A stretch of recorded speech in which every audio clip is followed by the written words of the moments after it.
去买花。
Good afternoon.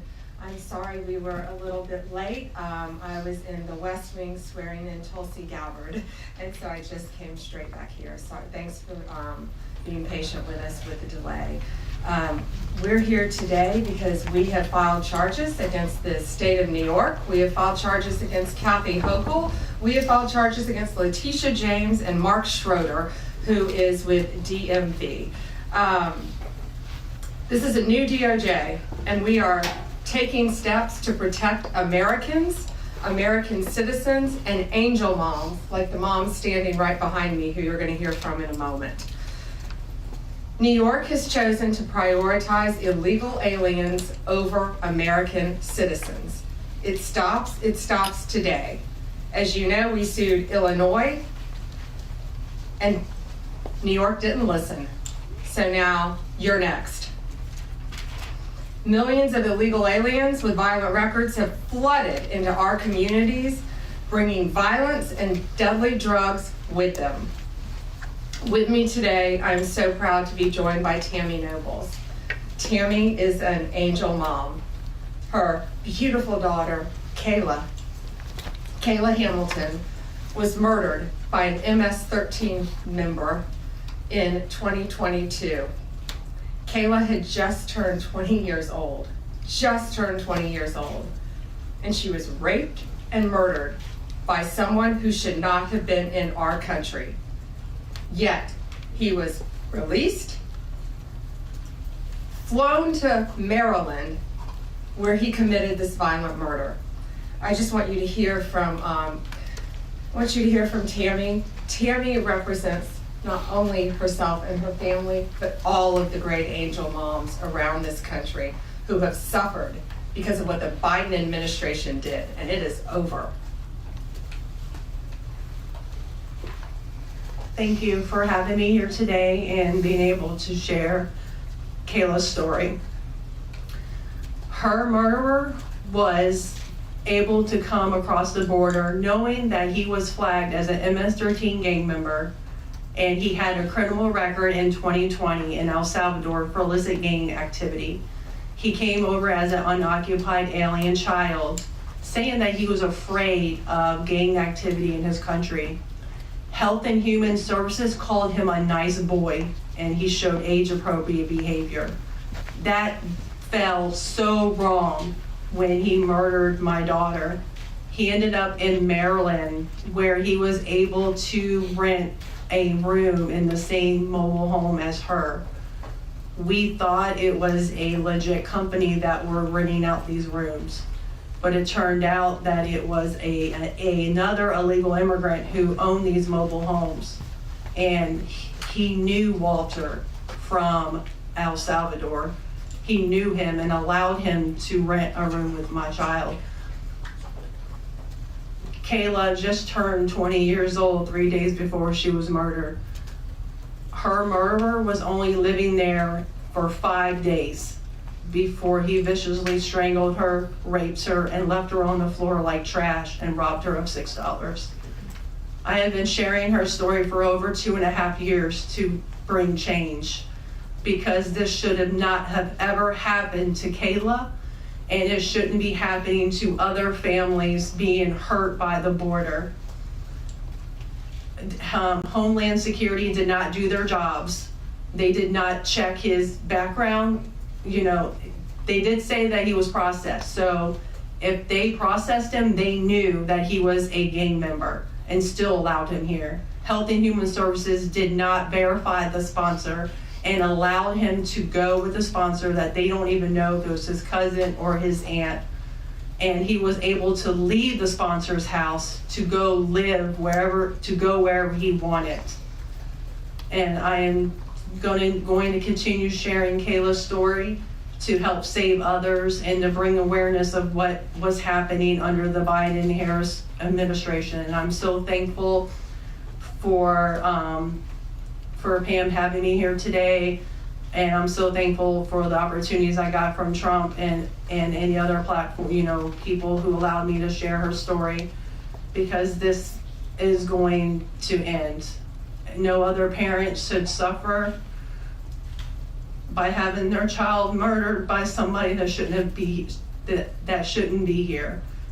And I'm gonna continue, sharing it, and for Kayla, and also for others. Thank you.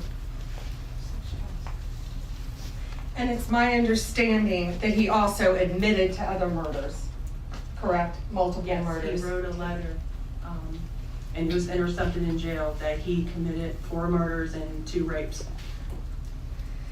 And that's who we were letting walk into our country. And that's why President Trump has directed this to stop. And if you don't comply with federal law, we will hold you accountable. We did it to Illinois, strike 1. Strike 2 is New York. And if you are a state not complying with federal law, you're next, get ready. And the great men and women of law enforcement are standing behind me today. We have FBI, DEA, ATF agents. They put their lives on the line every single day to protect us. And what New York has, they have green light laws, meaning they're giving a green light to any illegal alien in New York, where law enforcement officers cannot check their identity if they pull them over. Law enforcement officers do not have access to their background. And if these great men and women pull over someone and don't have access to their background, they have no idea who they're dealing with. And it puts their lives on the line every single day. Violent criminals, gang members, drug traffickers, human smugglers will no longer terrorize the American people. And that is why we are here today. You will be held accountable if you do not follow federal law. It's over, it ends, and we're coming after you. Questions? We have time for a few questions. David Spott with Fox News. Madam Attorney General, thank you and welcome to the Justice Department. Thank you. I have a quick on-topic and a quick off-topic Sure. question. On-topic, in your executive order or in your orders on the first day you were here, you talked about working with the Justice Department or these sanctuary cities, as you say, will Yes. be punished. Today you're putting people on notice. Right now we're just lawsuits. Is this going to go further? What kind of punishment are we talking about? Is there any grounds to charge individuals, charge politicians? How far is this going to go? Well, we're going to see what they do next, David. We have sued them all. We've personally sued the governor, the Attorney General, Letitia James, and Mark Schroeder with DMV because he has the green light laws. So what they have to do, they have to start complying with federal law. If they don't, we're going to appeal it and we will win. They have to comply with federal law. Did you have a second question? I did have a second off-topic question in this regard. The judiciary today, Elon Musk, who has enormous influence in the Trump administration, posted on X, quote, there needs to be an immediate wave of judicial impeachments, not just one. As the Attorney General of the United States, how do you respond to that? Shouldn't the process work out in the courts before we talk about judicial impeachments? I mean, these are just TROs now at this time. Shouldn't these just play out? Yeah, I haven't seen Elon Musk tweet. He is a friend of mine. He is a great man. I think he's very frustrated with what's happening in our federal government. You know, at USAID alone, they're giving out billions of dollars that should not be distributed. We're going to back him up. You know, we work our whole lives in this country and we all pay taxes in this country. And for people to find out that $2 million is going to Guatemala for sex changes is outrageous. And we're going to back up Elon Musk every way we can. That includes lawsuits against these people who are doing that, and we will be successful. Do you have concerns about judicial impeachments? That's not going to happen now. We're going to look at everything. We're going to follow the law right now. We're going to follow the process. These are federal judges with lifetime appointments, but they will be struck down ultimately by the Supreme Court of the United States if the appellate courts don't follow the law as well. Alana Richard with the AP. Hi. Hi. Nice to I also have an on-topic and an off-topic. Sure. First of all, can you just briefly walk us through what the legal claims are you're making in this lawsuit? Yeah, absolutely. So the green light laws are that, this is what the green light law says. It's a green light to illegal immigration, which says they can comply. That law is unconstitutional. They can't do that.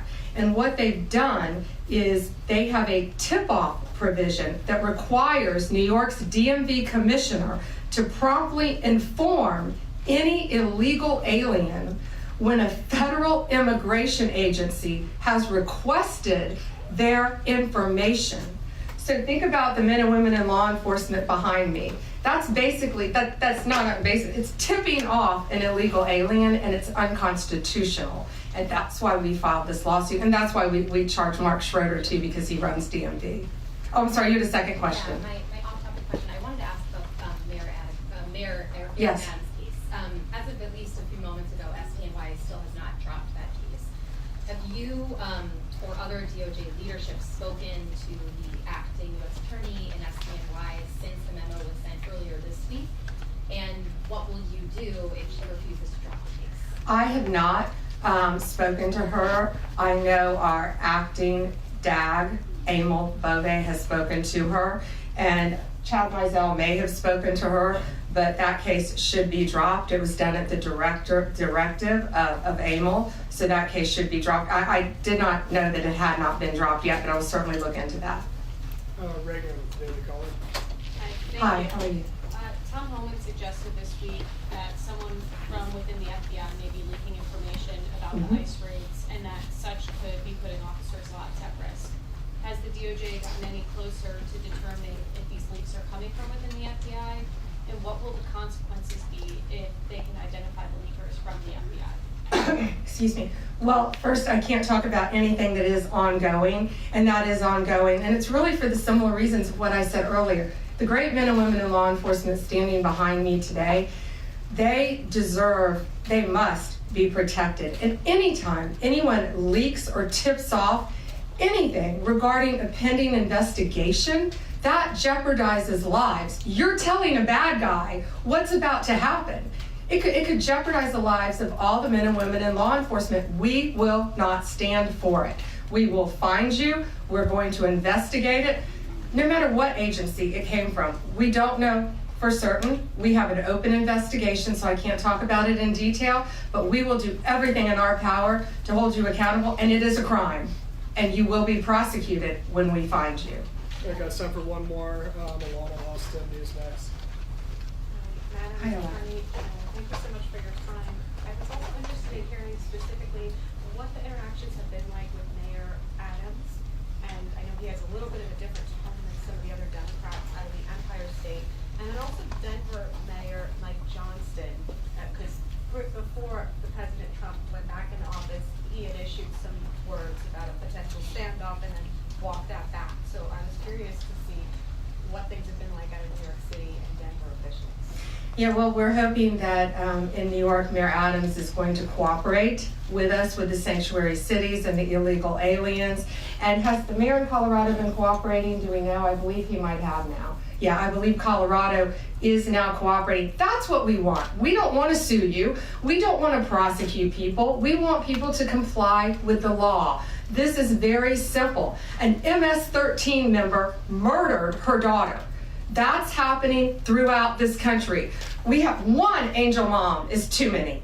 And we have angel moms throughout this country who should not be going through this. Comply with the law. This is the last thing we want to be doing. We want to be out there, all of us, fighting violent crime. Yet we're fighting illegal aliens, and that ends, and it's going to end today. All right, that's all we have time for, guys. Thank you. Thank you. Thank you all. Thank you.